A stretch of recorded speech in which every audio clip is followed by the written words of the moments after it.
Today, I'm so excited to share with you 5 impactful ways to keep your resolutions this year. And this is really critical because the average individual who sets a resolution and even a goal throughout the year tend to have some sort of failure or fall off of the follow through. And these 5 tips are going to help you be more successful and ultimately achieve those goals so you optimize your wellness and your experience with this New Year's resolution. All right, so tip number 1 is to get specific. And it goes beyond just having a goal. It is getting really specific with that goal itself. What I see in a lot of my patients is that a lot of their goals are not specific enough. So for instance, I want to lose weight this year. Well, that's great, but let's quantify it. And so 1, I always ask, is it quantifiable? And 2, is it achievable? So for instance, maybe some of your goals might require a certain amount of money, and maybe you don't have that budgeted in this coming year. And that's okay. Maybe you want to push that off to the following year and maybe set the baby step goal of saving up money for next year's goal. So those are really 2 key questions. Is it achievable and is it quantifiable?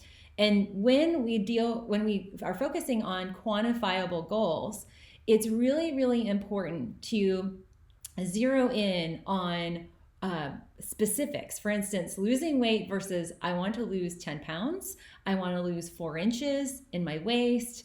I want to bench press X amount of pounds. I want to achieve an ability to run a fitness course or some CrossFit program by X date. I recommend quantifying that as well. So if it's lowering your blood pressure, lowering your cholesterol, get specific and quantify it. Now, number 2 is the key factor here is planning the goal. So you set a very specific, quantifiable, achievable goal. Now we need to plan for it. There are 5 questions. What is it? How do you do it? So how can it be achieved? What steps are involved? 3, what do you need? What materials, what resources, what equipment might you need? What supplements or food menu items do you need? The fourth question is to ask, when do you do it? So when is this occurring, this goal? And how much time are you allocating? Or do you need to allocate on a daily, weekly, monthly basis to focus on achieving your resolution? And then the most important question is to ask and answer the why. Why are you doing this? What are your motivations? I really like for folks to vision board, to create an actual quantifiable list that showcases and demonstrates what those goals are. And vision boarding, creative visualization is really critical in helping support the why. If we might be looking to save money this year, maybe the why is we want to go on a trip. If we're looking to lose weight, the why is maybe I have so-and-so's wedding, or I am looking to achieve X fitness goal. So understanding the why is really important when you get to those barriers of self-doubt. Maybe you hit a plateau. Maybe this is a significant change and you need that additional motivation. The why is something you can always come back to, and it is your purpose and it's your power, personal power that you can tap into that gets you there. It gets you in the right mind space to achieve the physical part of your goal. I like to recommend folks grab a specific notebook and have that be your either resolution journal or just the journal that you keep that's specific to these goals or this goal. And to begin with a list. So answer those 5 questions. Maybe on each page, the first pages, you list on the first page what the goal or goals are. Page 2, you write, how am I doing it or these? And you basically identify lists that might identify all those factors. What do you need? Are there any barriers that you need to be aware of? And so anticipating things that might prevent you from achieving success, or might be in the past would have prevented you from moving forward with the success of your goal. So being aware of all of those pros and cons lists are very common.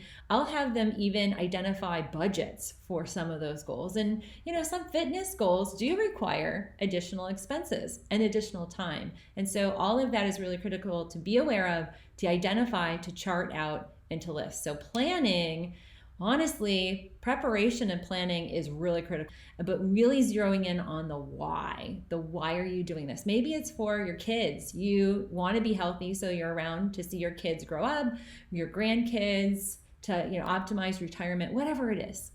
Okay, so number 3, this is really important. Start small.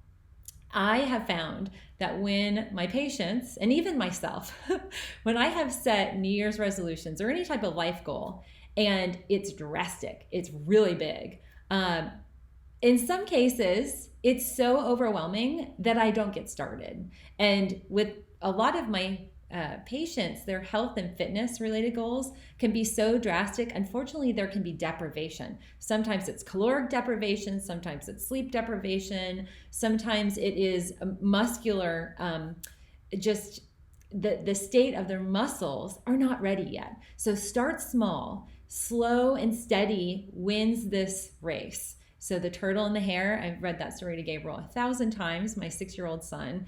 You want to be the turtle when it comes to you achieving your resolutions and your goals.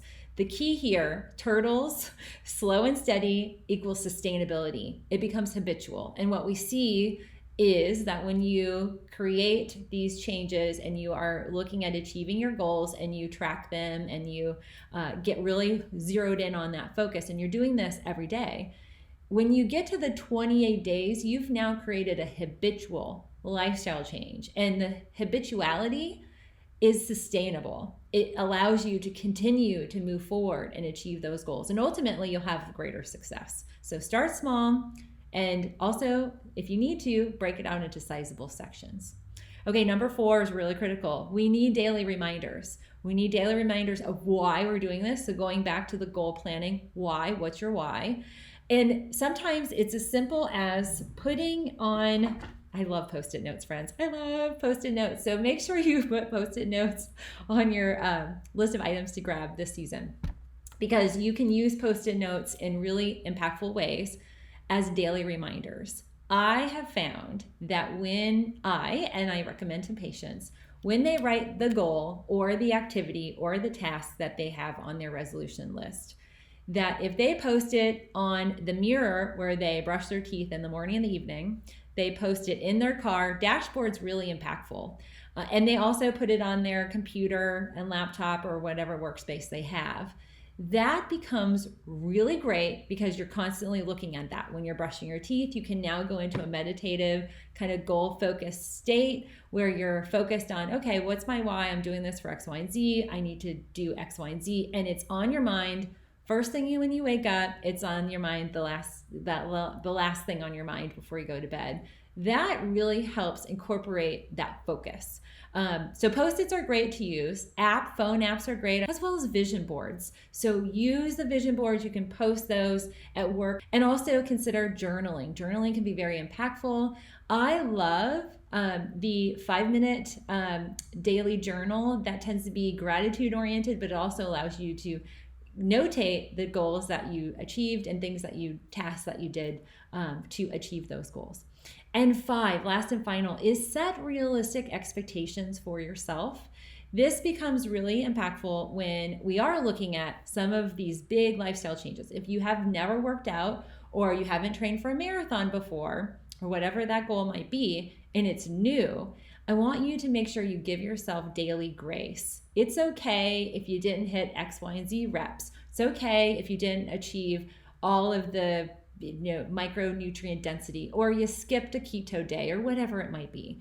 Patience with your body is going to be really critical in helping you achieve that goal. Our body time, especially in the health and fitness world, our body time does not operate on human time. So our body time is a lot slower. It takes months sometimes to realize some of these changes. And sometimes you just have to have faith that your body will achieve those goals. You might not see it. So kind of put aside the whole instant gratification and needing to see inches and the scale moving, and really focus in on giving your body the grace and space to achieve these goals. And resolution setting, goal setting is a process. It's daily, and it needs to be, again, sizable and achievable, and it's a behavioral change. And behavioral changes do not happen overnight. It's a process, and it will be a process that you encounter through for the rest of your life, especially if you are adding 80% greens and whole fresh food, or making a change in addressing heart disease, or trying to really support your body and your muscle mass so you reverse osteopenia or osteoporosis, or achieve a big goal, either financial or personal.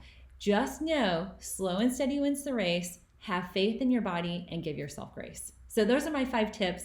I'm so excited to celebrate the new year with you, and I know you are going to do it. Have faith in yourself. You deserve all the success in the world.